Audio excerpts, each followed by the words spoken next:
जी, तो एक बार फिर आपको खुशामदीद हमारी कायनात की चौथी किस्त में।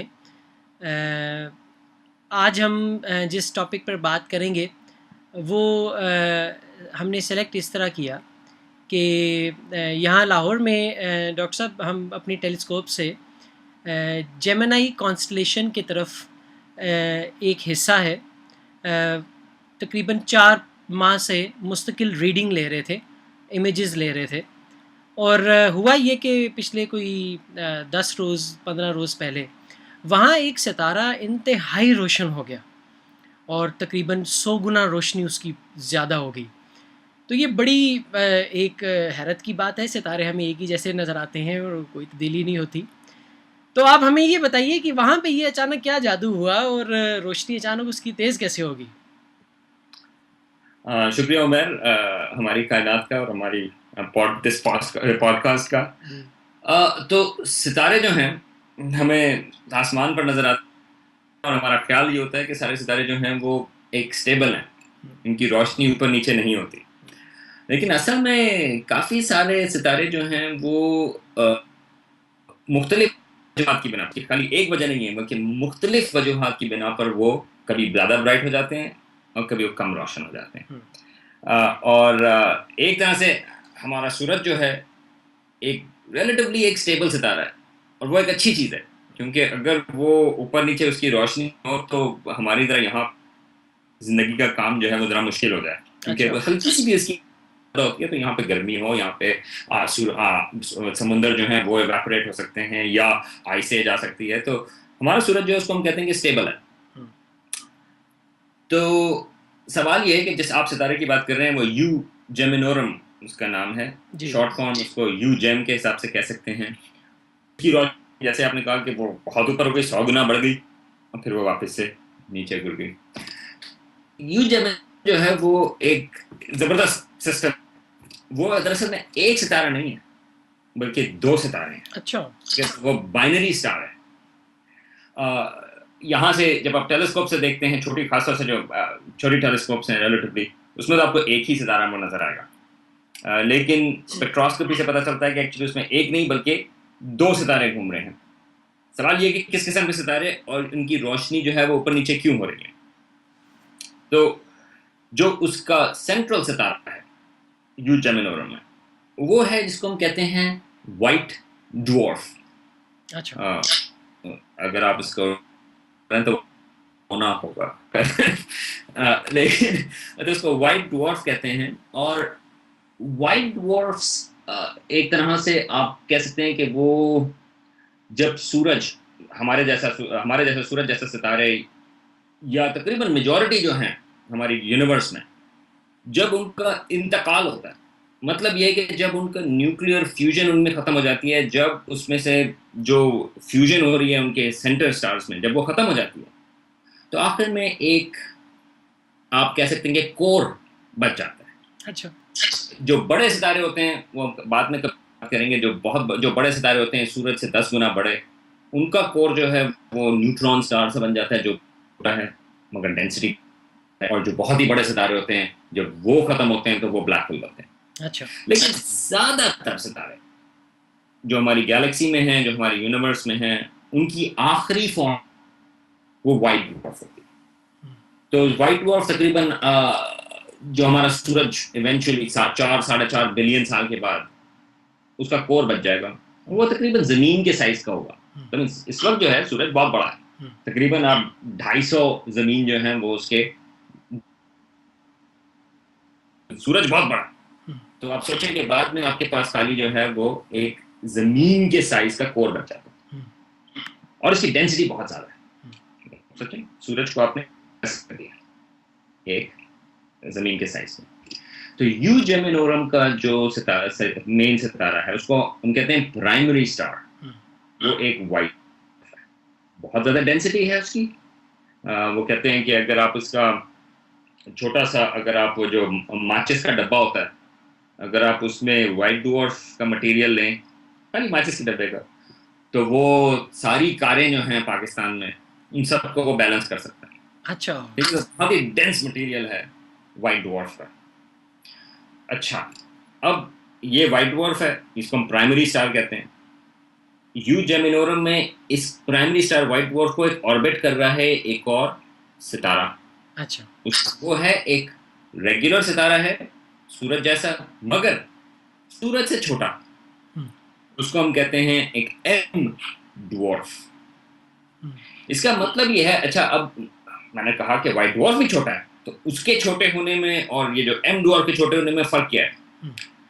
व्हाइट डवार्फ जो है वो एक कोर बच गया था, जैसे सूरज के जो है, सूरज की न्यूक्लियर फ्यूजन खत्म हो गई और आफ्टर में सिर्फ कोर बच गया, अब उसके अंदर कोई फ्यूजन नहीं हो रही। ठीक है। एक तरह से वो एक बहुत ही ऊंची डेंसिटी का एक पत्थर व्हाइट डवार्फ। एक अलग बात है कि उसकी जो डेंसिटी है वो तकरीबन एक एटम जैसी है। ठीक है, तो बहुत ज़्यादा डेंस है। ओवरऑल जो उसकी डेंसिटी है वो एक एटम, समझ लें कि ज़मीन के साइज जितना एटम, एक तरह से सोचें। अच्छा, सूरज के अंदर फ्यूजन हो रही है हाइड्रोजन से हीलियम में। इस किस्म के सितारों को हम कहते हैं कि ये जिंदा हैं, सूरज जैसे सितारे हैं। व्हाइट डवार्फ जैसे सितारों को हम कहते हैं कि ये मुर्दा सितारे हैं, डेड स्टार्स। तो यू जेम में व्हाइट डवार्फ है और उसके बराबर में एक छोटा है, मगर वो जिंदा सितारा है क्योंकि उसके अंदर फ्यूजन हो रही है हाइड्रोजन से हीलियम में। अच्छा, एक और दफा कभी बात करेंगे कि जब हम उनको सितारों को कहते हैं कि वो इस किस्म का सितारा है, तो मैंने कहा कि इसका नाम है एम, और इसका नाम नहीं बल्कि इसकी जो टाइप है वो एम है। वो एक एस्ट्रोनॉमी की हिस्ट्री से आता है, मगर एम का मतलब ये है कि उसकी जो सरफेस है इस सितारे की, जो व्हाइट डवार्फ गिर्द घूम रहा है, अच्छा, उसका जो टेम्परेचर है वो तकरीबन 2500-3000 डिग्री फ़ारेनहाइट है, केल्विन है सरफेस पे। हमारे जो सूरज है उसको जी टाइप स्टार कहते हैं, उर्दू वाला नहीं जी, ये अंग्रेजी वाला जो जी है ये वो वाला सितारा है, और हमारे सूरज की जो सरफेस है वो तकरीबन 6000 डिग्री है। अच्छा, इसी तरह से जो बहुत गर्म सितारे वो ओ टाइप स्टार्स कहलाते हैं, और उनका टेम्परेचर होता है 20,000, 30,000 या 40 डिग्री सरफेस पे। तो ये जो यू जेम है, अब वापस से यू जेम की तरफ आते हैं, उसमें व्हाइट डवार्फ है, मुर्दा सितारा जो हमारे सूरज का इवेंचुअली फ्यूचर होगा, उसके गिर्द एक छोटा जिंदा सितारा घूम रहा है। अच्छा, ऑर्बिट में है, तो ये बाइनरी स्टार है, मगर बाइनरी स्टार नॉर्मल किस्म के सितारे नहीं, बल्कि व्हाइट डवार्फ और उसके गिर्द ये एक एम टाइप स्टार। ठीक है, तो हमारे सूरज से छोटा, मगर उसके अंदर जो है वो रेगुलर न्यूक्लियर फ्यूजन हो रही है और उसकी सरफेस पर जो है गैस है। व्हाइट डवार्फ में कोई गैसेस नहीं है, वो खाली कोर है। ठीक है, अच्छा, ये दो सितारे जो हैं वो बहुत करीब हैं, इनका जो ऑर्बिट है वो तकरीबन 4 घंटे लगते हैं एक दूसरे के गिर्द घूमने में। अच्छा, 4 घंटे। तो अगेन ये हमने बात की थी एक पुरानी हमारी कायनात में कि जब एक चीज़ें ऑर्बिट करती हैं वो एक किसी चीज़ के गिर्द नहीं घूम रही, बल्कि वो सेंटर ऑफ ग्रेविटी के गिर्द घूम। ठीक है, ठीक है, लेकिन सिंप्लीफाई करने के लिए हम ये कर सकते हैं कि ये जो एम टाइप सितारा है, जो जिंदा सितारा है, वो व्हाइट डवार्फ के गिर्द घूम रहा है और उसको घूमने में तकरीबन 4 घंटे लगते हैं। ठीक है, सालगिरहें वहाँ पे बहुत तेजी से आती है। ठीक है, अच्छा, लेकिन हो क्या रहा है? व्हाइट डवार्फ की ग्रेविटी बहुत ज़्यादा है, जैसे मैंने बताया कि वो जो है बड़ा डेंस ऑब्जेक्ट है। ये जो एम टाइप सितारा है, इसकी जो गैसेस हैं, क्योंकि वो गैसेस हैं उसी तरह इस सितारे की भी गैसेस हैं, वो जो व्हाइट डवार्फ है वो उनको खींच रहा है, और लेकिन जब वो खींचता है, और क्योंकि वो उसके गिर्द ऑर्बिट कर रहे हैं, तो वो मटेरियल जो है वो व्हाइट डवार्फ के गिर्द पहले सर्कुलेट होता है और फिर व्हाइट डवार्फ के ऊपर डिपॉजिट होता है। अच्छा, जो सर्कुलेट होता है उसको हम कहते हैं अक्रीशन डिस्क, क्योंकि मटेरियल जो है वो वहाँ से जो एम टाइप सितारा है उससे खींचा। जब मैं ग्रेजुएट स्कूल में था तो मुझे जो मिसाल नजर आती थी तस्वीरों वगैरह से, वो ये है कि धोती की मिसाल है। एक तरह से जो है वो व्हाइट डवार्फ जो है वो धोती की तरह खींच रहा है। बात मैं आपकी इमेजिनेशन पे छोड़ता हूँ, लेकिन वो जो है धोती की तरह खींच रहा है।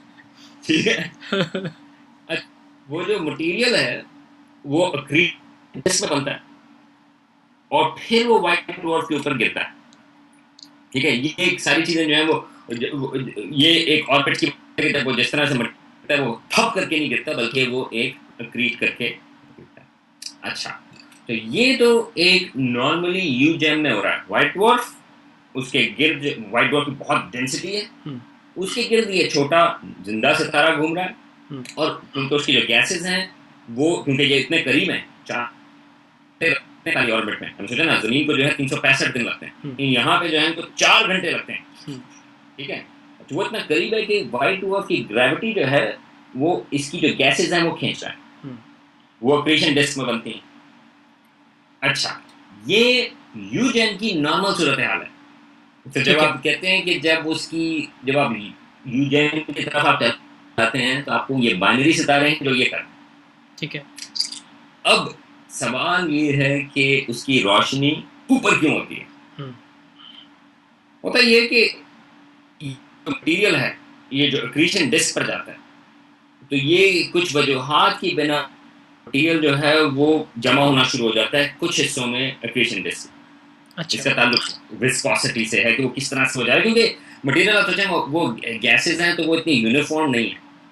अच्छा, एक साइकिल है कि कुछ हिस्से में ये समझ लें कुछ फ्रिक्शन की वजह से वो जमा होना शुरू होता है कि कुछ हिस्सा जो है एक्रीशन डिस्क का वो मोटा होना शुरू हो जाता है। ठीक है, और मटेरियल जो है जितना ज़्यादा वो मोटा होता है उतना ज़्यादा उसमें मटेरियल जमा होना शुरू होता है। ठीक है, ठीक है। इवेंचुअली वो मटेरियल जो है वो व्हाइट ड्वार्फ के ऊपर एक धब्बे के साथ गिरता है। अच्छा। बजाय कि कॉन्स्टेंटली गिर रहा हो, जो कि हर वक्त हो रहा है, ठीक है, हल्का से गिर रहा है, मगर फिर वो बड़ा सारा मटेरियल जमा होता है और वो व्हाइट ड्वार्फ के ऊपर गिरता है।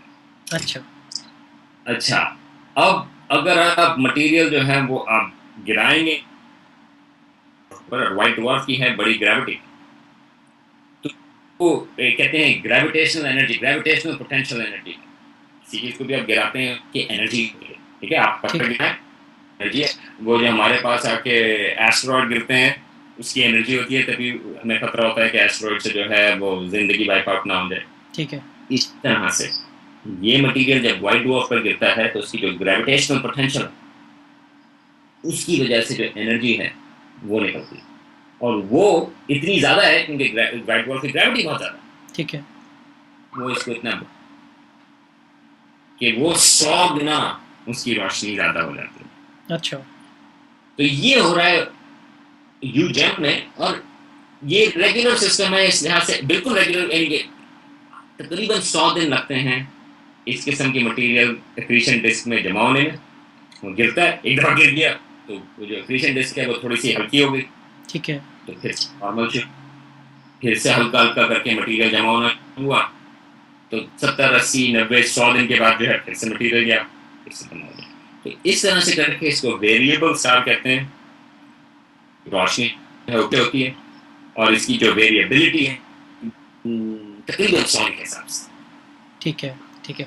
अच्छा, ये इसका मतलब है कि ये एक मुसलसल अमल है कि इसने मटेरियल अपने इर्द गिर्द जमा हुआ अपने ऊपर गिराना है वाइट ड्वार्फ ने अपनी ग्रेविटी की वजह से। बाज़ औक़ात ज़्यादा गिर जाएगा और वो ज़्यादा गिरने की वजह से वो सितारा हमें इतना ब्राइट नज़र आया कि वो 100 गुना ज़्यादा रोशनी पैदा कर रहा है।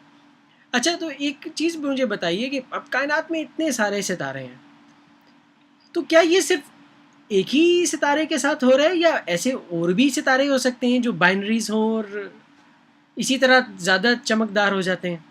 हाँ, तो इस किस्म के बाइनरी स्टार्स वैसे तो बहुत सारे हैं। बाइनरी स्टार्स जो हैं तकरीबन आधे स्टार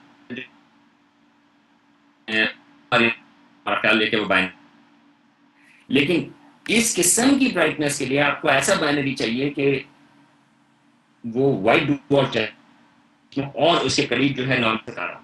ठीक है, ठीक है।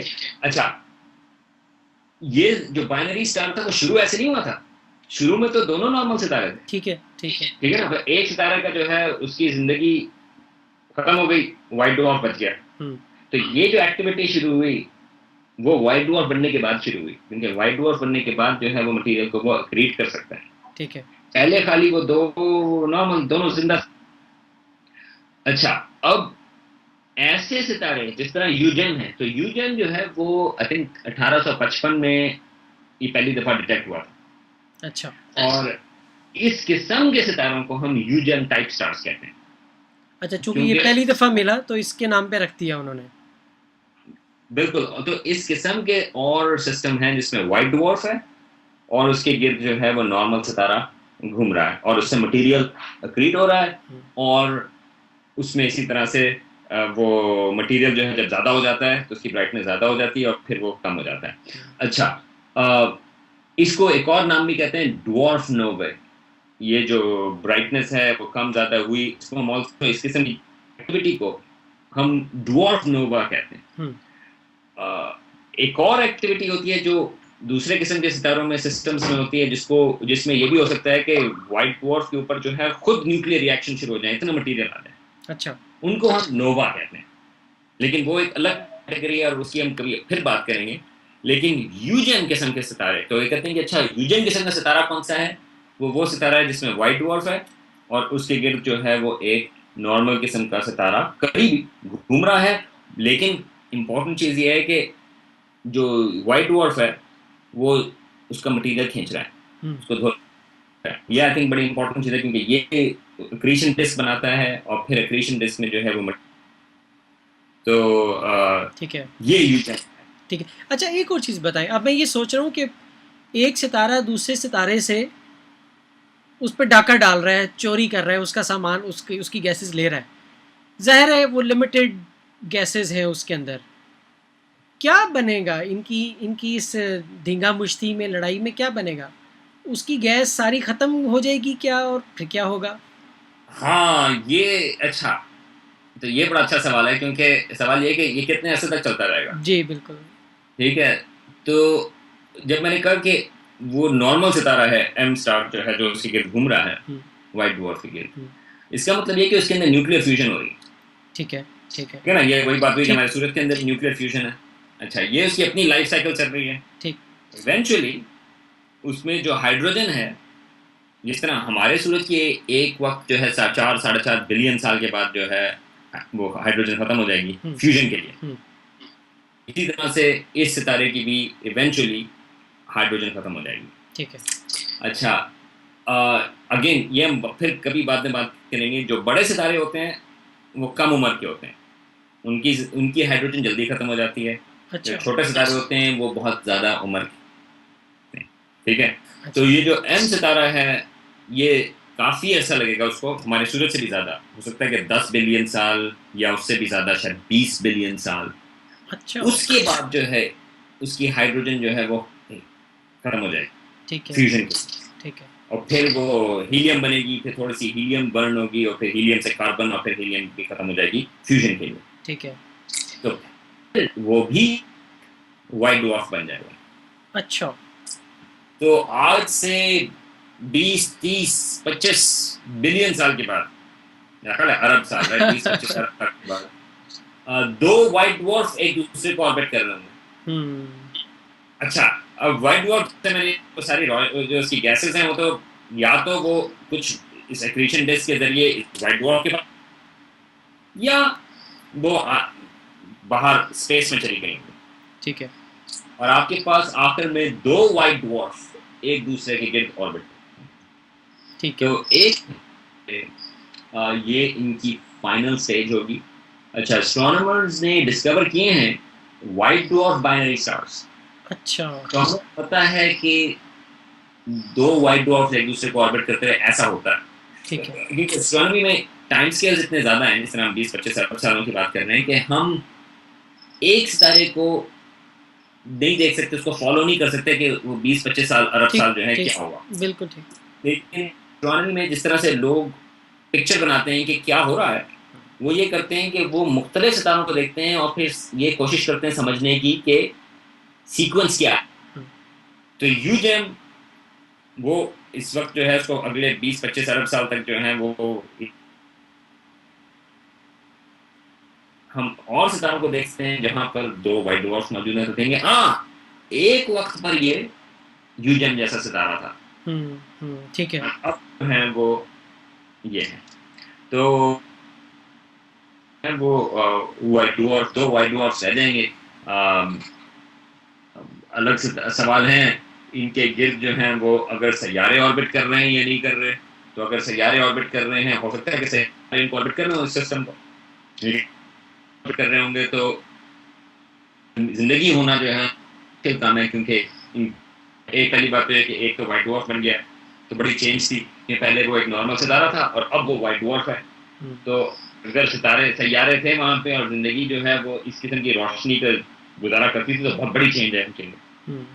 और फिर ये जो डॉर्फ नोवे होते हैं, तो मेरा नहीं ख्याल कि इन यूजेम ने वहाँ पे जो है मिसाल के तौर पे कोई ऐसे सैयारे होंगे जहाँ पर जिंदगी होगी।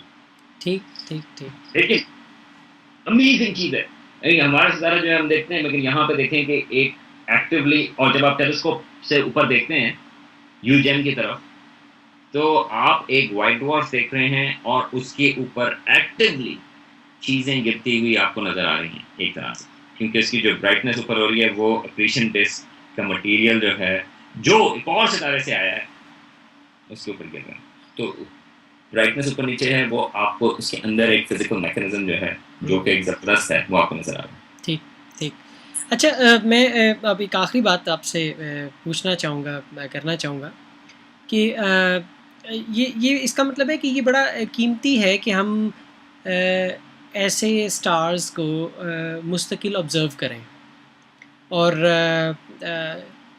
जैसे AAVSO की तरफ से मुझे ईमेल आई कि ये अभी आउटबर्स्ट में जा रहा है, तो तुम्हारे लॉन्गिट्यूड पे और ऑब्जर्वर्स नहीं हैं, तो इसको मुस्तकिल कर सकते हो तो मुस्तकिल ऑब्ज़र्व करो ये चंद घंटों में। बल्कि उन्होंने मुझे नाइट बताई कि 21 और 22 फरवरी के दरमियानी जो रात है उसको पकड़ो।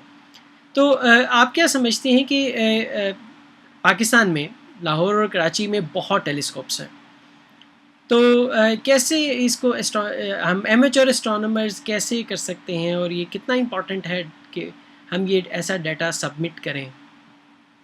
तो AAVSO जो है वो वेरिएबल स्टार ऑर्गेनाइजेशन, जी, right, I mean like observers association, amateur astronomers जो हैं खासतौर से अब पिछले 10-15 साल से 20 साल से वो मेजर पार्ट प्ले कर रहे हैं एस्ट्रोनॉमी में, क्योंकि अब टेलीस्कोप्स और उसके साथ CCDs वगैरह जो हैं वो एक अच्छा साइंटिफिक डेटा प्रोवाइड करते हैं।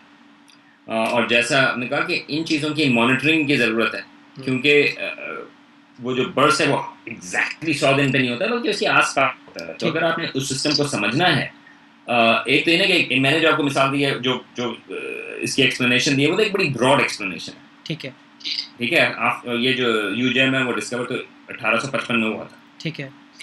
अब उसके में मजीद चीज़ें समझने की कोशिश करते जा रहे हैं, मजीद कितना मटेरियल उसमें होता है, किस तरह से वो उसके वाइट डॉर्फ के ऊपर गिरता है, क्या वो बिल्कुल एग्जैक्टली रेगुलर है, क्यों नहीं है, ये उस चीज़ के लिए आपको बड़ी प्रिसाइज ऑब्जर्वेशंस चाहिए। ठीक है। और आपको कॉन्स्टेंटली ऑब्जर्व करना है। अच्छा, टेलीस्कोप्स जो हैं समझेंगे चिली में हैं या हवाई में हैं या एरिज़ोना में हैं, मतलब कुछ जगहों पर, ठीक है, लेकिन अगर आपने उसको कॉन्स्टेंटली मॉनिटर करना है तो आपको बहुत सारी टेलीस्कोप्स चाहिए। ठीक है। और ये ब्राइट सितारा है, इतना फेंट नहीं है कि इमेजर टेलीस्कोप्स एक्चुअली बड़े आराम से उसको जो है वो डिटेक्ट कर सकती हैं। खासतौर से वेरिएबिलिटी, वो उसके लिए आपको इतनी प्रिसीजन नहीं चाहिए, क्योंकि आपको खाली चाहिए आपको CCD जो है कितना ब्राइट हो रहा है, ठीक है, और कितना फेंट हो रहा है, ठीक है। और किस वक्त हुआ।